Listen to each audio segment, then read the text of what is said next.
Hello guys and welcome to my YouTube channel IT byte with Shajib. आज की इस video में मैं बहुत ही एक तो इन्फॉर्मेटिव, दूसरा इन्फॉर्मेटिव के साथ साथ बहुत ही इम्पोर्टेंट कंटेंट और बहुत ही शॉर्ट वीडियो में लेकर आया हूँ।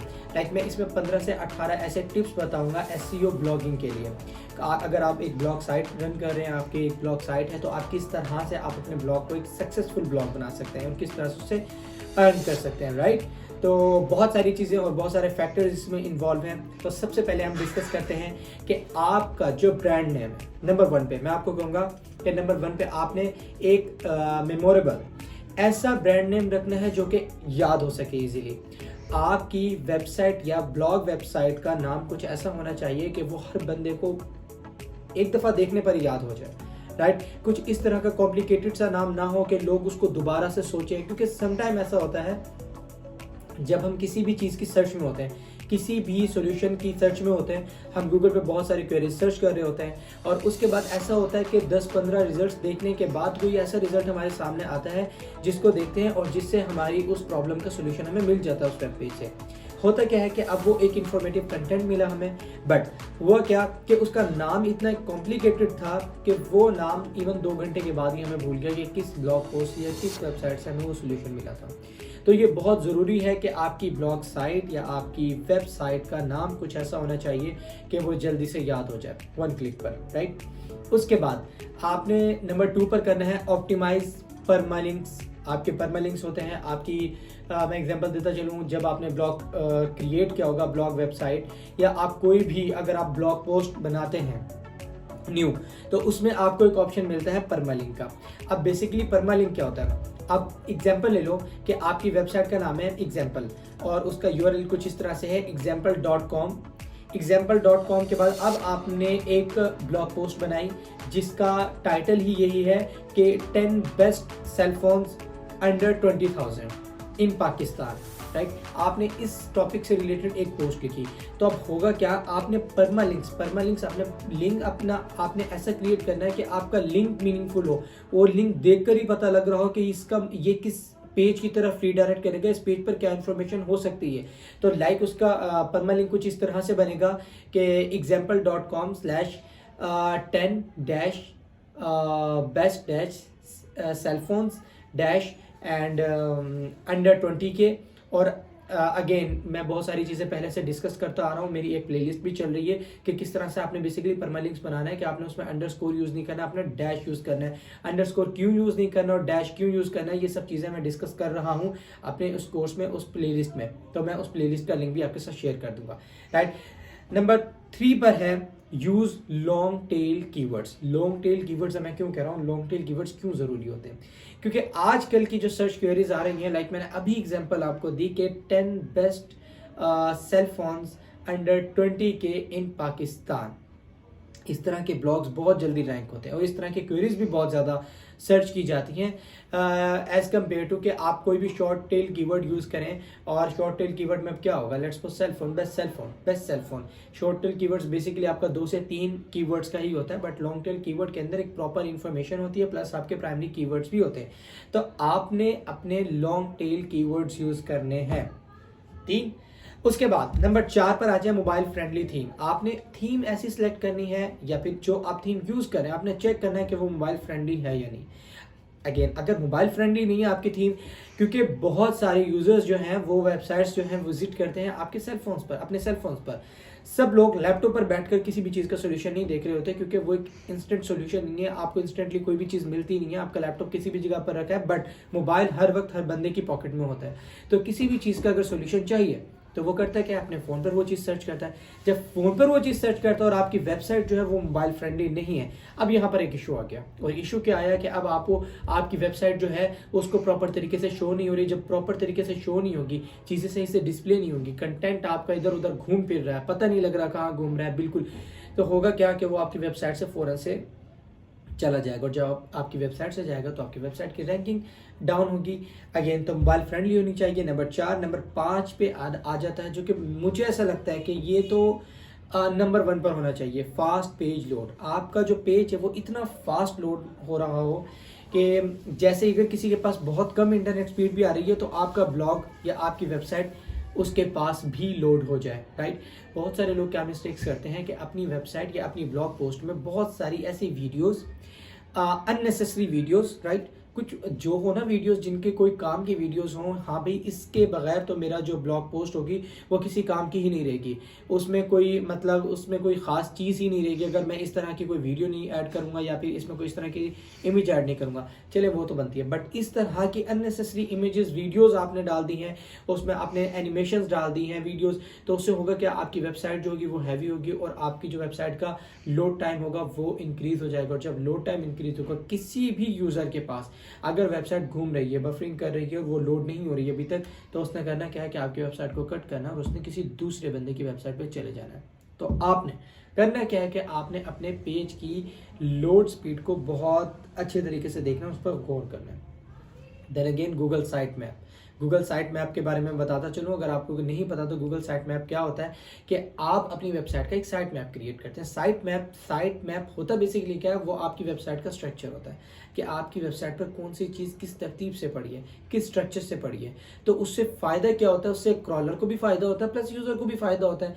जब क्रॉलर को अगेन अगर क्रॉलर का नहीं पता तो गूगल का क्रॉलर आपकी वेबसाइट को क्रॉल करता है, आपके कंटेंट को देखता है ताकि वो आपकी वेबसाइट को रैंक कर सके, राइट। तो अब अगर आपकी वेबसाइट का साइट मैप बना हुआ है तो क्रॉलर के लिए और यूज़र के लिए दोनों के लिए आसानी होगी कंटेंट को अच्छे तरीके से देखने के लिए, ढूंढने के लिए, एक नज़र में पता लगेगा अगर आपकी स्ट्रक्चर्ड वेबसाइट है। और अगर आपकी वेबसाइट अनस्ट्रक्चर्ड है तो ना ही गूगल क्रॉलर को सही से समझ आएगा और ना ही यूज़र को।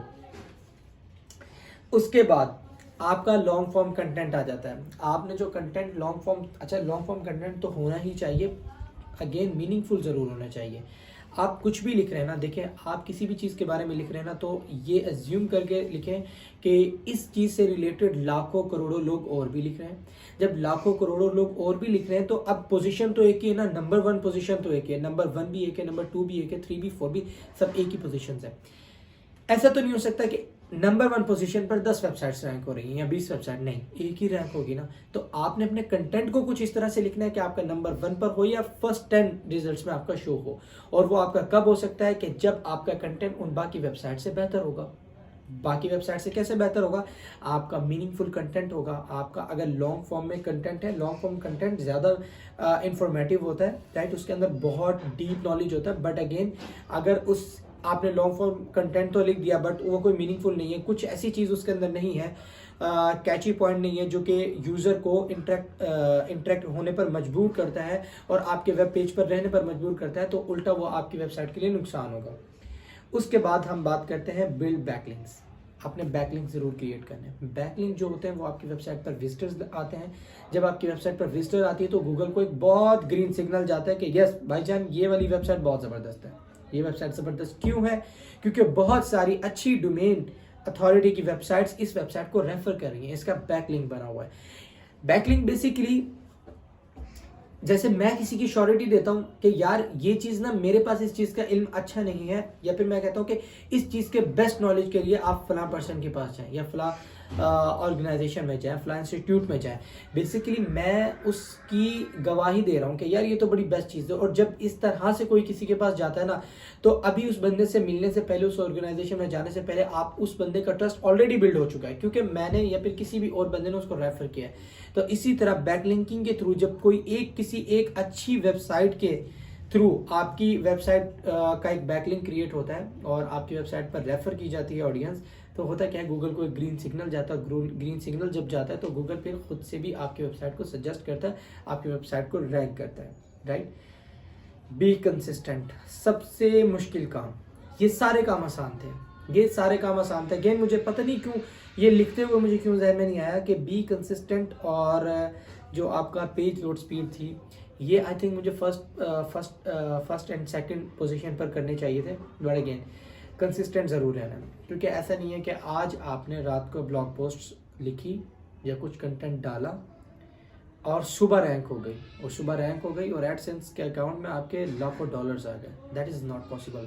ओके, तो मैं मेरी थोड़ी सी बातें यार कड़वी तो होंगी, क्योंकि मैं उस तरह से ख्वाब नहीं दिखाऊंगा कि यार आपने ये करना और उसके बाद डॉलर्स की आपके ऊपर बारिश हो जाएगी, ऐसा बिल्कुल भी नहीं हो सकता, राइट।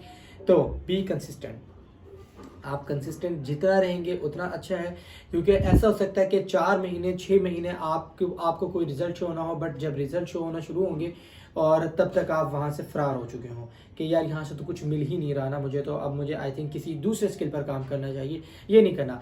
स्किल कोई भी हो, अगेन मैं अपनी हर वीडियो में ये बात करता हूँ, कोई भी स्किल हो, कोई भी स्किल बुरा नहीं होता, हर स्किल की डिमांड है, हर स्किल में पैसा है। बट बात यह है कि जो उस स्किल पर आप जिस तरह से काम कर रहे हो ना, बाकी लोगों को आप फ्लॉप कर रहे हो, बाकी लोगों को आप पीछे कर रहे हो, आपकी तरह उस स्किल पर कोई काम कर ही नहीं रहा।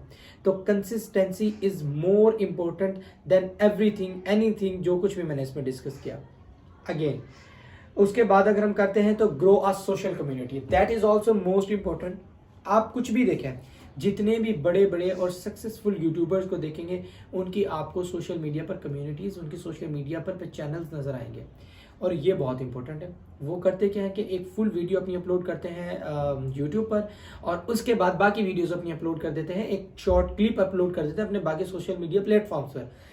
होता क्या है, सोशल मीडिया प्लेटफॉर्म के ऊपर कोई कुछ भी करने गया है, ज़्यादा अगर आप देखेंगे ना तो लोग वहाँ पर सर्च कर रहे होते हैं चीज़ें, वहाँ पर इंटरटेनमेंट पर्पज़ के लिए गए हुए हैं। बट आपकी वीडियो सामने के वो छोटा सा क्लिप, एक इतना कैची क्लिप होता है कि उसको वो देखेगा और लिंक पर क्लिक करने के बाद आपके यूट्यूब चैनल पर रीडायरेक्ट हो जाएगा। मतलब ये कि आपने यूट्यूब की ऑडियंस को तो दिखाया ही दिखाया, साथ साथ जो बंदा आवारागर्दी कर रहा था फेसबुक, इंस्टा और बाकी सोशल मीडिया प्लेटफॉर्म्स पर, आपने उन लोगों को भी दिखा दी अपनी वीडियो।